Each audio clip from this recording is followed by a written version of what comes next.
जयंत, तू त्या ड्रायव्हर दादांना का पाठवलंस?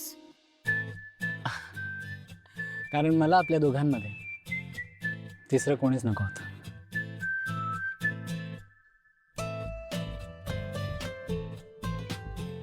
तू तू कधी आलीस या एरियात?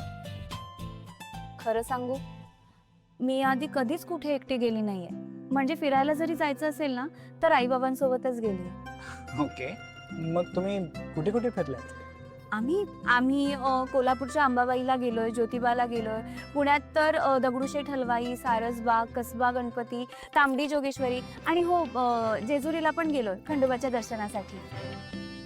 अच्छा. एवढ्या देवस्थानी जाऊन तू प्रार्थना केली आहेस म्हणूनच तुला माझ्यासारखा नवरा मिळाला ना. मग तू तर माझ्यापेक्षा जास्त मनापासून देवाला हात जोडले असतील, म्हणून तुला मी मिळाले.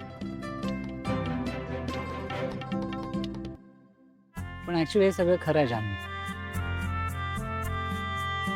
देवाने माझं सगळं काही घेतलं. आई बाबा, घर, फॅमिली. माझ्याकडे कधीच काही नव्हतं. आणि त्याची भरपाई म्हणून तुला पाठवलंय माझ्या आयुष्यात. आता तूच माझं सगळं काही आहेस जान्हवी.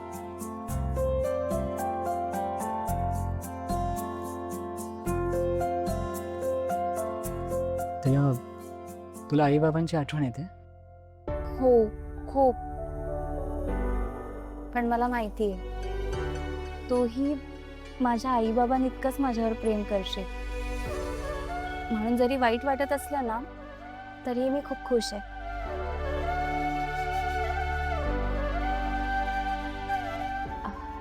निघूया? Yes ma'am.